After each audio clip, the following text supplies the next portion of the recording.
How does it go, Isma?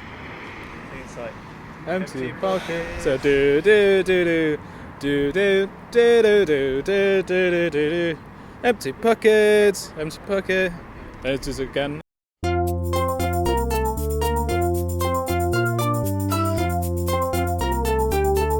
Empty pockets.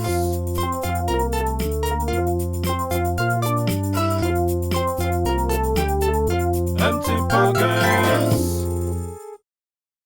Hello and welcome to Empty Pockets, the zero budget, zero knowledge snooker series. You join me now on a lovely sunny bank holiday.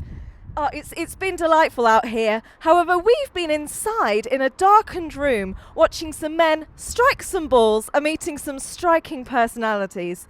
My name's Jenny and I'm joined here by Chris. Hello, snooker fans everywhere. Welcome to Manchester, Event City. It's been the Players' Championship, and we're incredibly excited to have access to the media room, which we blagged our way into. We don't know anything about snooker, but we're going to go in and find out a little bit about snooker. Is that right, Jen? Certainly correct. Thanks, Chris. Come on inside.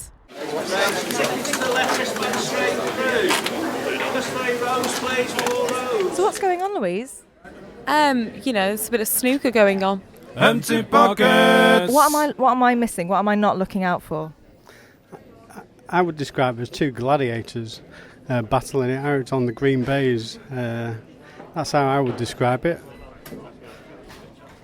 What is the baize? Is the baize the material? Is the baize a particular part of the table, or what is that? The baize is actually the cloth itself.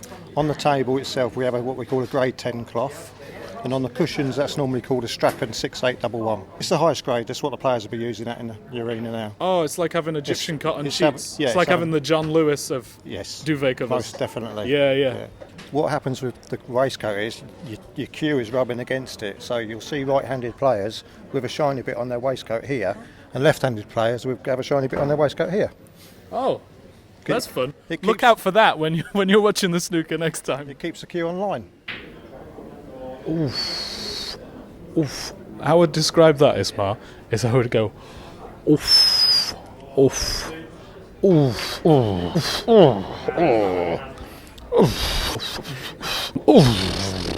oof, oof. That's how I'd describe that, miss. Thank you. Hello, we're here with Shaun Murphy. Hello, Hi, Shaun. how are you? I'm all right. Well, thanks for asking. No That's problem. very kind of you. How are you? I'm okay, thanks. Shaun. This is Jenny. There's going to be some post-match interviews this evening. We wanted to know, what's the best way of going about that? What's a good question to ask? I think you can have a lot of fun when you're interviewing players. You can have a bit of banter. We're all used to it, but you've got to have some idea of what's gone on in the game. Empty pockets. I generally know that it's good when a ball's gone in, but sometimes when a ball's gone in to such an angle, or maybe it's something to do with where the cue ball ends up, everyone goes, that was ever so good. Well, it's like a double good, isn't it? It's like, you got the ball in the thing, and then you also made the other ball go in a nice place for the next time. Double good. Or it was a bad angle. Got it in. Hello, we're here with Mark Allen, who has just won his quarter-final. Was it quarter-final? Yeah. It's good to know which round you're in. The quarter-final game with, what was the other guy's name? Mike Dunn.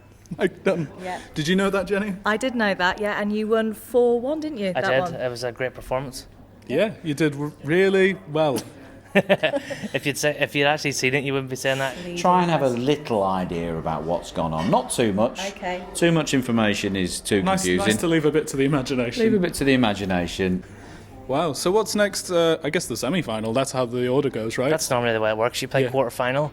If you win, you're in the semi-final. Wow. And obviously, if I win tomorrow, I'll be in the final. So that's the way it We're works. learning so much about snooker. There's a few people say a few silly things and a few funny things, but someone recently once accused me of being in a real slump of form.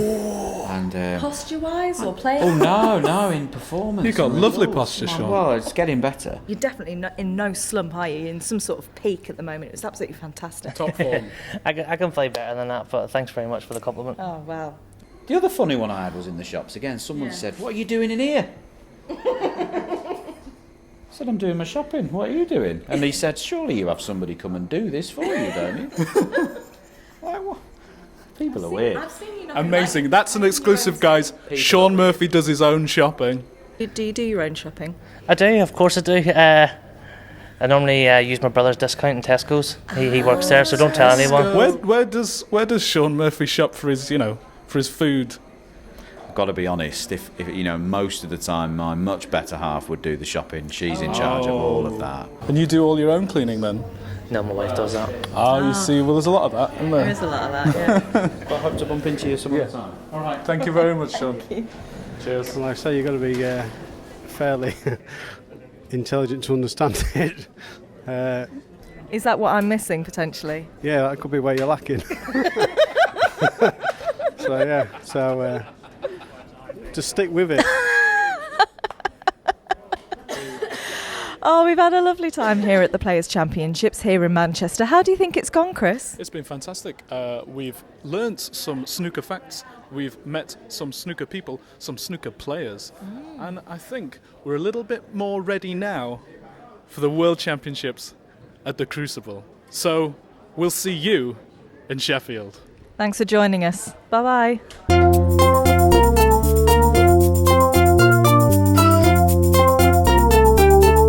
Empty pockets! Tuck your shirt in, guys. Tuck your shirt in. You're on television. Tuck your shirt in.